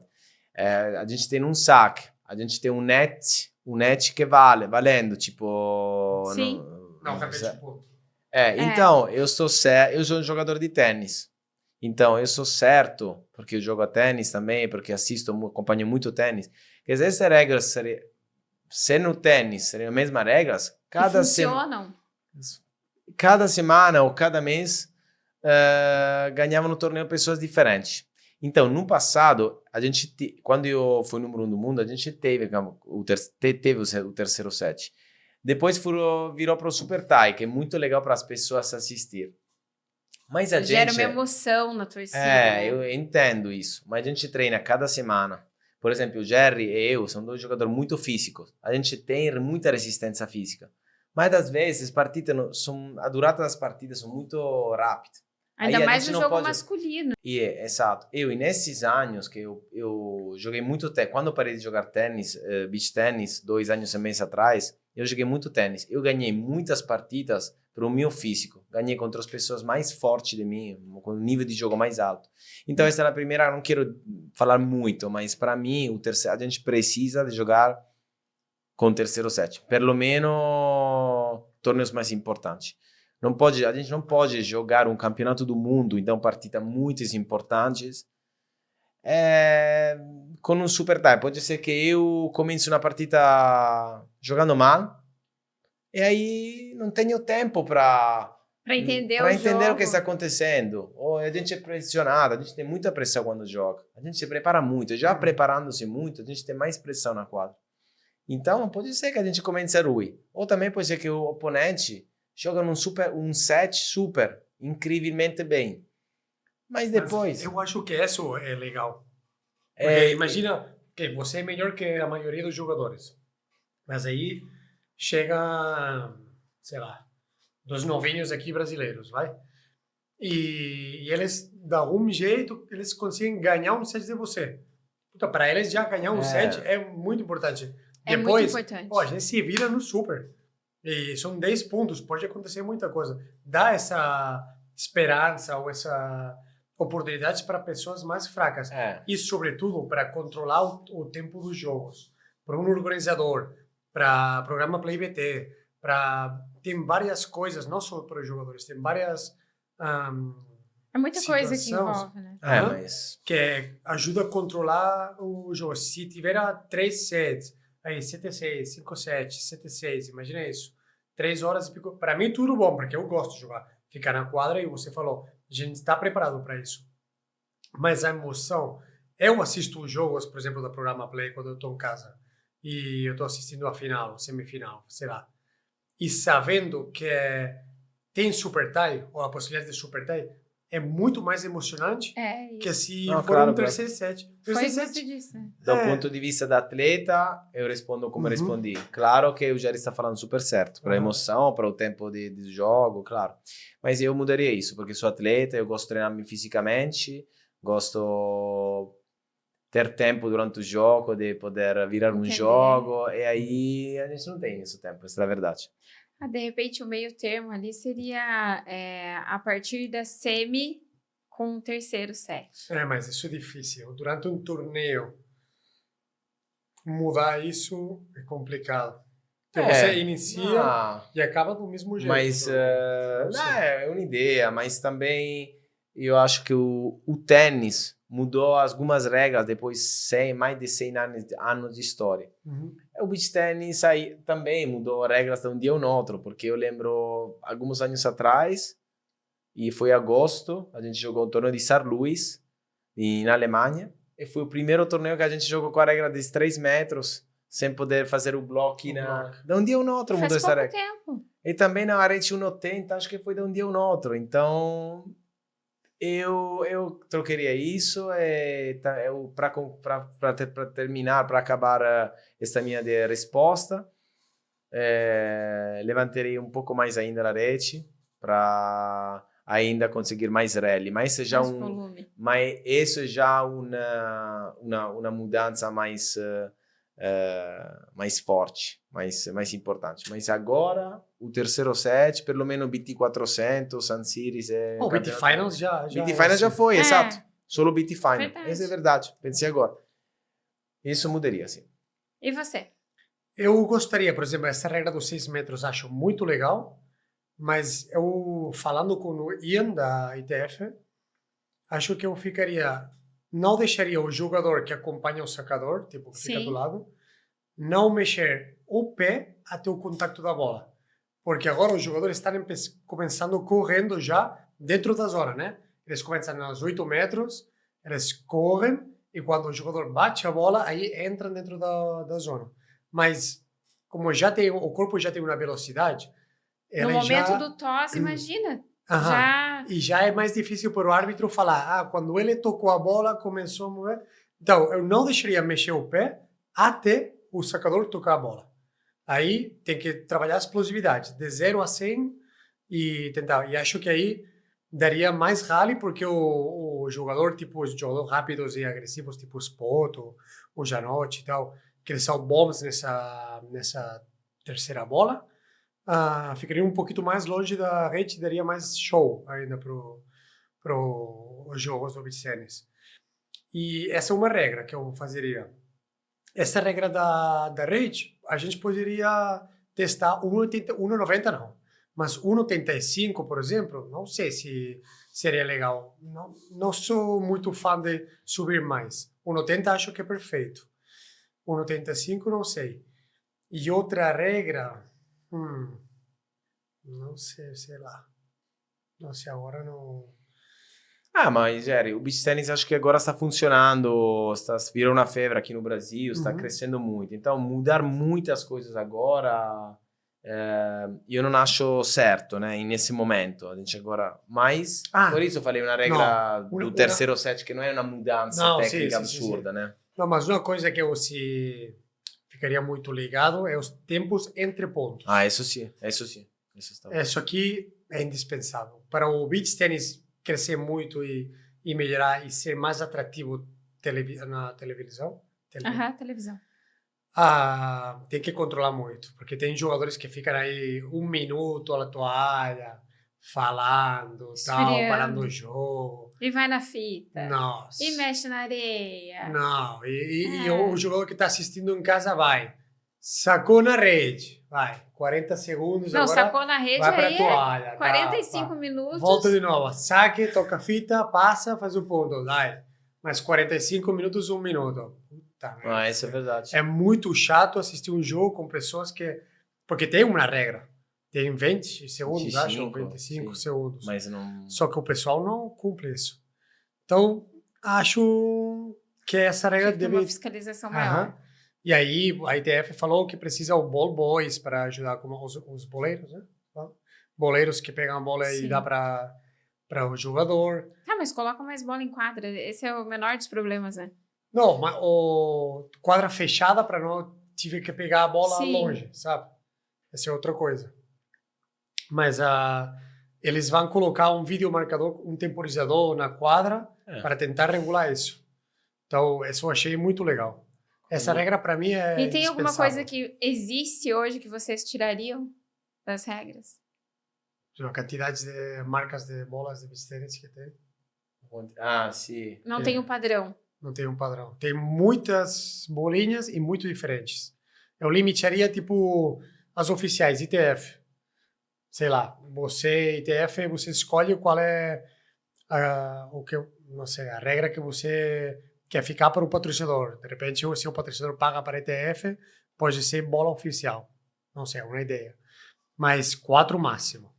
Tipo, não precisa ser uma. Ou então que duas. a regra fosse uma característica parecida, assim. Uma bola mais firme, né? Mas é difícil. Não uma bola. Porque a gente joga toda semana torneios, acaba, claro, você faz semifinal, final, acaba sábado, domingo, mas também tem tempo, precisa de tempo para voltar na sua cidade, para viajar.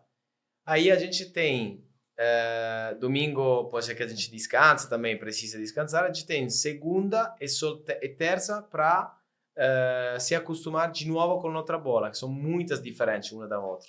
Então é só 2 dias e aí vira aquele negócio que tem que sempre treinar, acostumar. A bola influencia muito. E o corpo sente também. É também, verdade. O ombro, a feeling com a bolinha, não é a mesma coisa fazer assim, como uma bolinha, sei lá, uma marca, qualquer marca, duas bolinhas diferentes, a bola pode passar a rede, pode ficar, porque a gente já joga com uma margem de erro assim, porque tem jogadores tão rápidos que se a bola flutuar um pouquinho, já estão grudando a rede. Se você não tira um lobby perfeito, ou arrancar o pelete, ele te esmacha no peito. Então, você tem que fazer a bola perfeita com uma bola que te influencia, não só a bola, influencia a umidade, o clima, o sol, sua raquete e tal. Tem muitas coisas. Se a ITF permite isso que tem 20 marcas diferentes, fica ainda mais difícil. Então, se tem uma coisa que eu mudaria também é isso. Não sei se é a pergunta que você fez. É isso mesmo.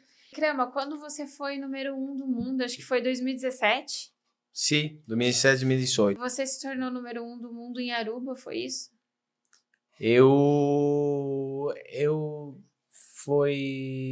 Sim, Aruba. Acho que foi o último torneio que joguei da... Não, Aruba foi em 2010. Não, 2000, exato. Em 2018 ganhei Aruba e fui número 1 do mundo. No 2019 joguei Aruba, foi o último torneio que fiz antes de parar de jogar beach tennis. Joguei com Anthony Ramos. Você estava com o Anthony quando você se tornou número 1 do mundo? Não, eu estava com o Marco Garavini. Com o Garavini. Estava com o Marco Garavini. O Garavini tem história para contar. O Gara é a história do beach tennis, né? Claro, todo mundo assistia a ele ao começo. Então, quando virou meu parceiro, foi um sonho para mim, né? Eu lembro o dia que ele me perguntou de jogar, nossa, não acreditava.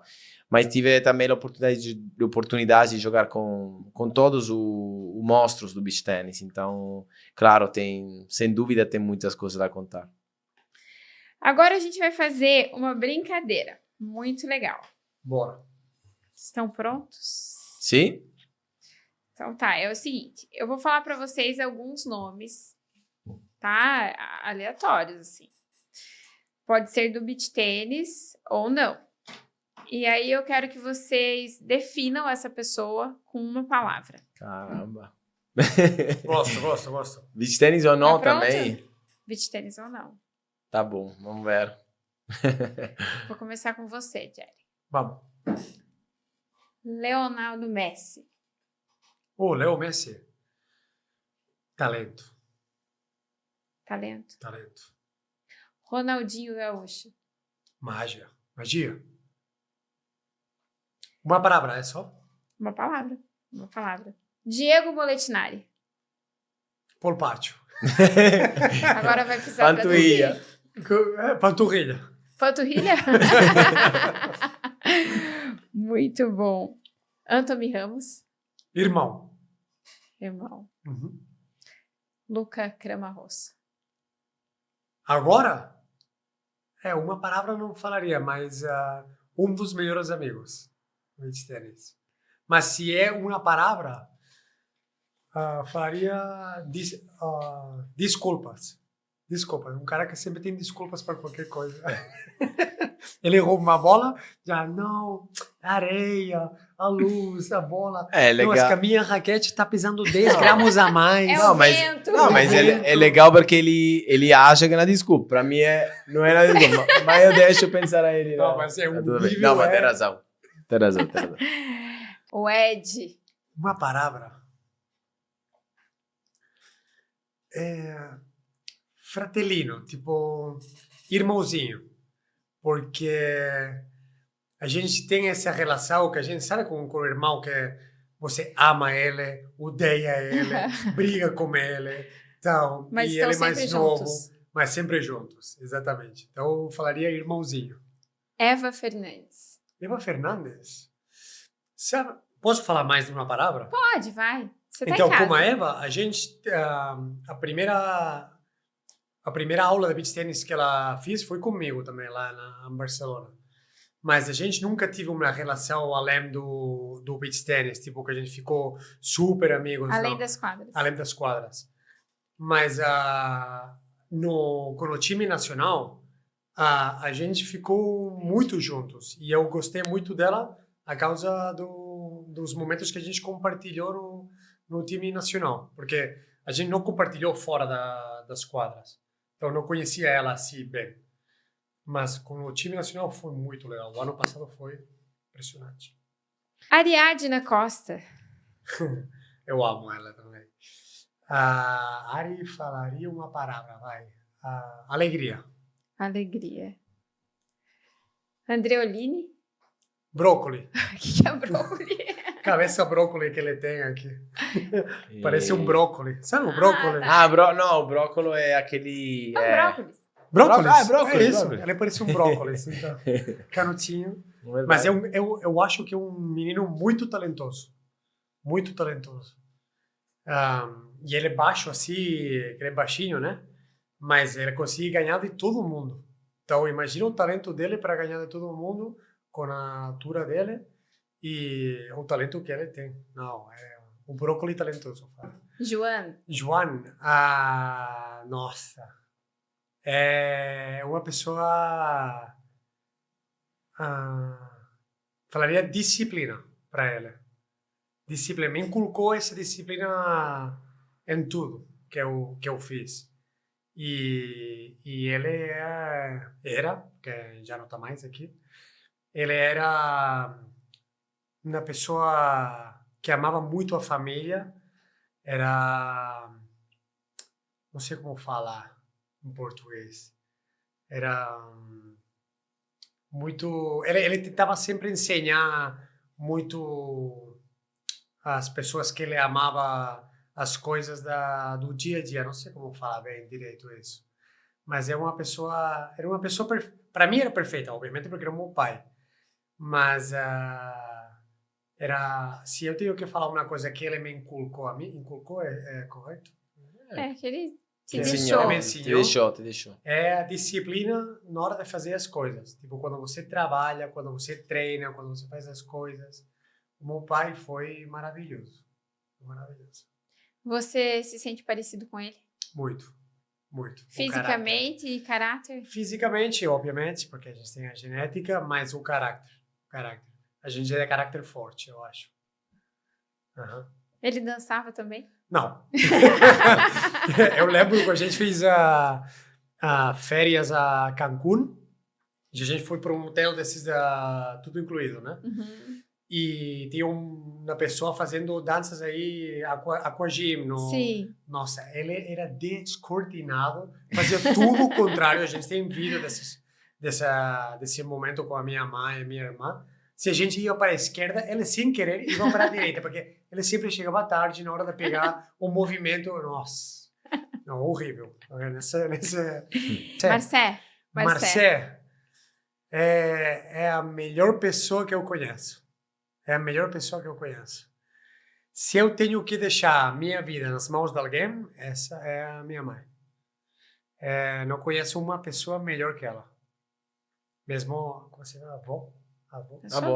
Não. Ela aprendeu muito da minha avó, a cuidar das pessoas. Ele sempre dá e não espera nada de volta. É impressionante, uma pessoa que é pura bondade. É muito boa. Muito boa. Eu amo ela. É o melhor abraço que tem, é o dela? Eu acho que sim, porque eu antes não era muito de falar eu te amo, abraçar, mas nos últimos anos eu aprendi a fazer isso com a minha mãe, porque ela merece também isso. E nos últimos anos foi que agora valorizo mais isso, o carinho dela, os abraços dela, quando a gente se fala te amo, ou tô com saudades de você. Esses momentos eu valorizo mais agora. Quando você é mais novo, você não...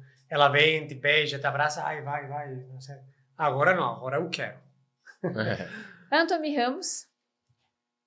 Anthony Ramos, irmão. Já falei, irmão. Já pedi Anthony Ramos? É o meu irmão. Só. É uma pessoa muito especial, porque a gente não... Fora, além da quadra, porque na quadra a gente briga, a gente já ganhou coisas, perdeu coisas, mas além disso, quando eu preciso de alguma coisa, você não imagina a velocidade que ele responde e a quantidade de coisas que ele faz para te ajudar.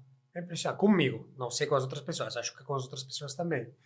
Mas ele é uma pessoa que, se eu preciso de alguma coisa, o Anthony, ele sempre vai estar lá. Sempre. Então... Muito bom. Agora vamos para ele. Let's go. Tá pronto? Sì, sì. Non sei se vuoi rispondere rapido come Jerry. Jerry foi muito bom com mente. Vamos ver. Vamos ver. Vai ser fácil. Tommaso Giovannini. Loucura. Loucura Loucura? total, Tommy. Tommy è loucura total, ma è gente boa. È gente super boa. Flamínia Daina. Difícil. Difícil, Eu amo mas ela. profissional. Profissionista. Garavini. Garavini, muito sentimento, né? A responder a esta pergunta. Sem dúvida, talento. Talento. Jerry. Amizade. Irmão, amizade. E disciplina também. Muita disciplina. Calbucci.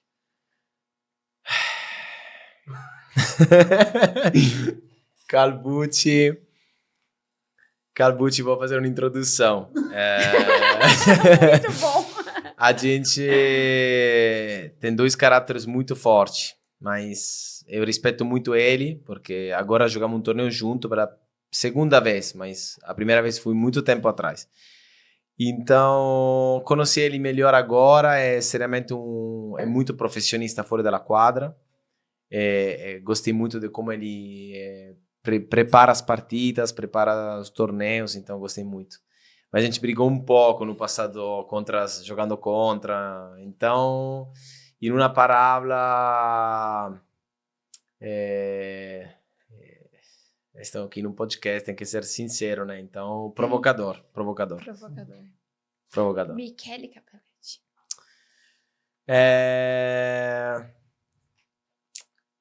Motivação, muito motivado. Ele foi o único jogador que nunca parou de acreditar no beach tennis, nunca parou de treinar um dia, de acreditar que o beach tennis poderia ir onde o beach tennis está agora. Então ele merece por tudo que ele está ganhando, porque gente boa, super amigo, profissionista, sempre acreditou no beach tennis, então motivação. Diogo Carneiro. Diogo Carneiro. Diogo Carneiro.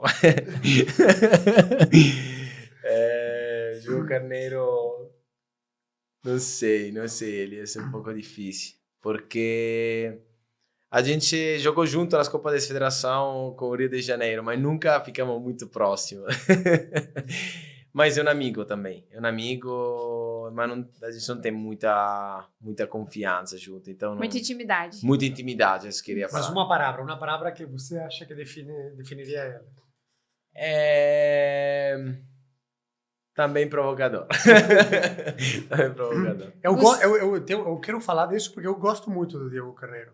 Gosto muito dele e gosto muito do seu pai. São duas pessoas que eu gosto.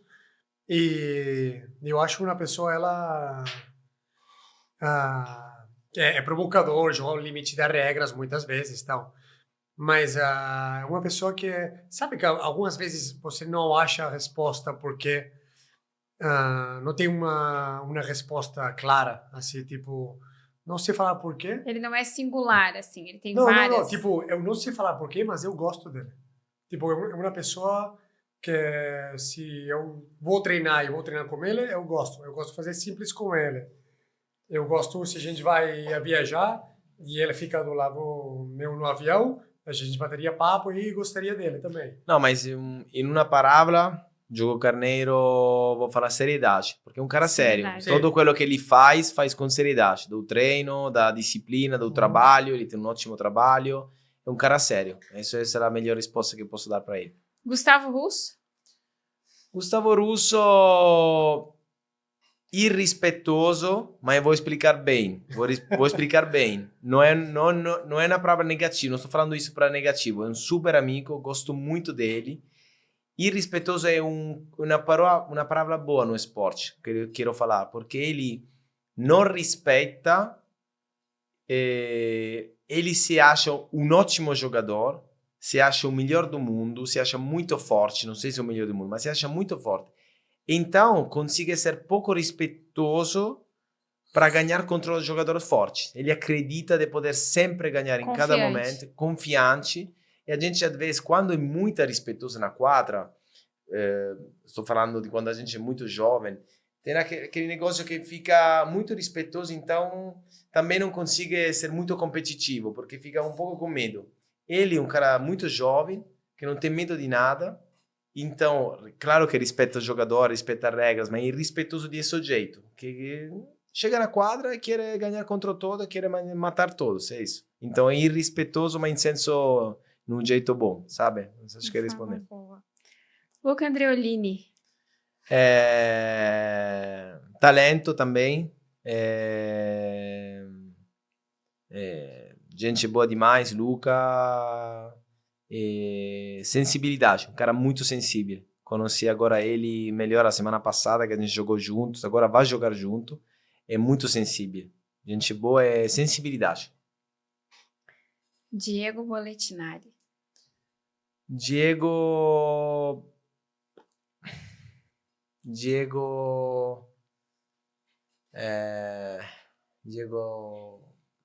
uma palavra não está... Eu falei panturrilha, mas eu quero falar também bondade. Bondade.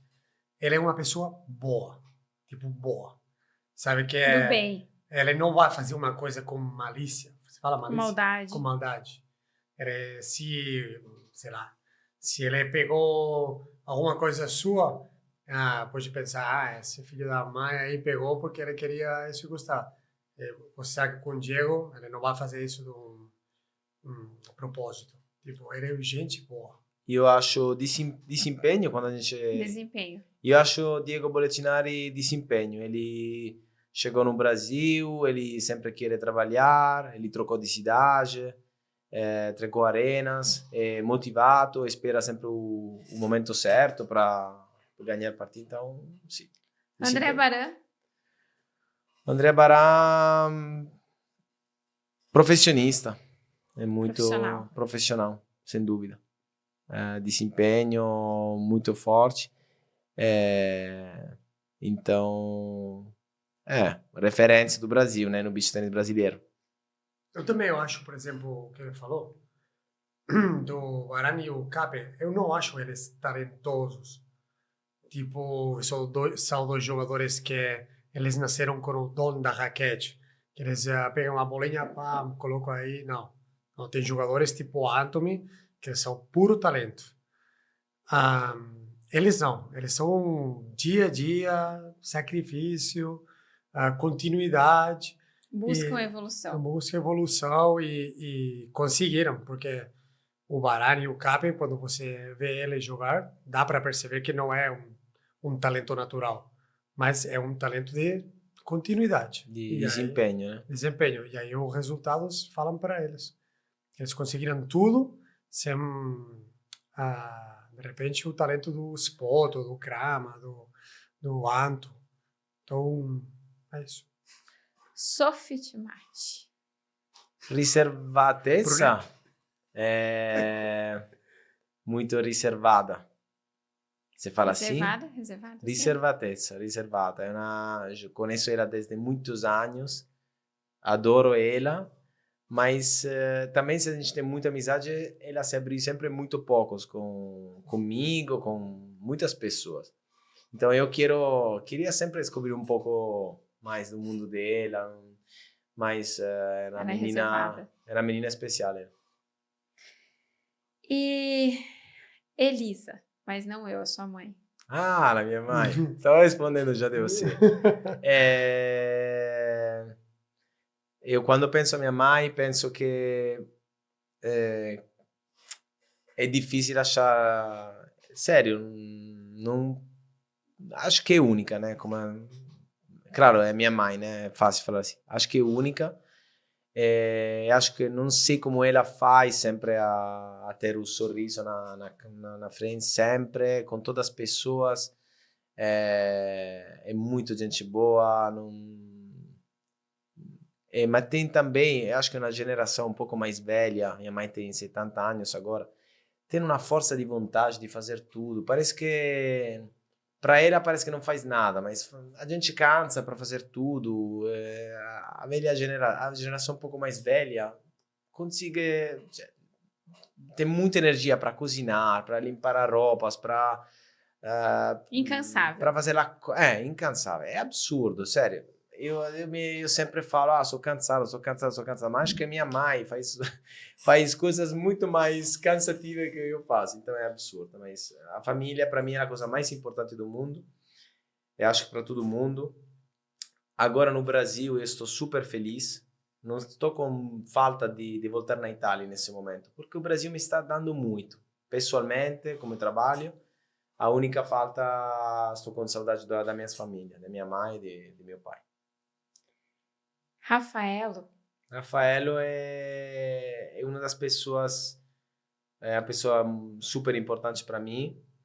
O meu pai é uma pessoa fria, que parece que não quer compartilhar emoção, parece que não tem emoção, mas de verdade tem muitas emoções.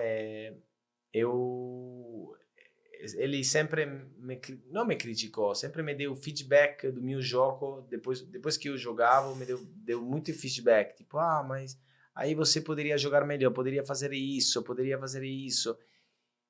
Parecia que nunca me falava, bravo Lucas, jogou bem. Então, quando eu recebi esse feedback da ele, para mim foi lá uma satisfação absurda. Eu lembro que no outro dia joguei com Rento Miramos, jogamos um torneio, ganhamos 6-1 na partida, uma ótima partida. E depois do jogo eu liguei ele e ele falou, mas eu não vi um entrosamento bom. Eu falei, cara, ganhei 6-1, mas eu sei que... O que faltava, né? Mas depois, alguns anos atrás, eu fui agora, quando eu volto na Itália, quando eu volto na minha casa, começo a abrir todos o móvel da minha casa, porque estou com saudade da minha casa. Eu estou descobrindo que tudo que eu ganhei no beach tennis, meu artigo de jornal, eles tem tudo ainda perto da sua cama, então ele não mostra para você os sentimentos. Mas como todas as pessoas têm muito sentimento, então para mim e muito orgulho, né? É muito, exato. Por ele ter guardado, imagine o orgulho que ele não tem do filho dele. Exato. Ele não me mostrou, nunca me mostrou o orgulho que ele tem para mim. Sempre me deixou entender alguma coisa e agora estou... Sério, quando descobri todas essas coisas, lembranças que ele tem ainda, que tem tudo aí pertinho da sua cama, para mim, falei, nossa, em 30 anos não entendi o que ele sente para mim que de ele verdade. Sentia. Absurdo, gente. Essa geração não sei, é difícil. Eu, quando olho os meus pais, penso, eu não posso fazer o pai, porque não posso ser o mesmo nível. Como eu posso ser como eles? A Sério, gente nunca vai ser como eles. É um pensamento que eu faço muito. Eu acho que é o trabalho mais difícil do mundo, é ser pais. Então, vamos ver. Pra gente terminar, Anthony Ramos. Anthony Ramos amizade e um pouco fofoqueiro. Um pouco fofoqueiro. Ele é muito alegre, né? É também. muito alegre. Engraçado. Muito alegre. Vocês ficam com ele e curtem muito. Mas fofoqueiro eu acho que ele é. Muito bom. E agora também eu quero saber o seguinte. Vocês treinam muito simples? Vocês fazem muito simples? No passado eu treinava muito simples. Depois parei um pouco e agora esses anos quero de novo voltar a fazer mais simples. Agora não muito. Então eu quero saber, aqui no Brasil tem uma expressão que é usada, que é quando você ganha de alguém, você fala, ele é o meu pato. Quem é o teu pato na simples? A pessoa com que eu ganho? Quem é o teu pato na simples? Jogo pouco agora simples, então... não tenho um pato. Então, quem que você desafia para uma simples e depois vai mandar para nós aqui o resultado? Um desafio difícil. Um desafio difícil? La simples é complicado, né? Porque o esporte onde a altura é muito importante, mas sem dúvida não vou perder com Gerard Rodrigues na simples. Então, desafio oficialmente Gerard Rodrigues. Para mim, O Krama será o meu pato. Eu Então acho tá. que para mim será o meu pato no futuro. Mas o meu pato agora são o pessoal da Piracicaba e da Barcelona. Porque é com quem treino mais e eu jogo mais. Então, meus dois patinhos lá, o João e o Cris. Mando um saludo para eles. E da Barcelona, o Santi e o Alex. No, Elisa, posso falar un'altra coisa? Outro dia eu fiz uma simples contra o Gigio Cariani. Ok? Isso me interessa. Eu não tava bem. Ele falou que eu acho desculpa. Mas, sinceramente, não me senti bem. Solo, velho. Ele ganhou muito fácil. Nossa. Melhor não falar o resultado. Muito fácil. Nossa. Não só comer, porque... Você foi o pato do Didio. Eu fui o pato dele.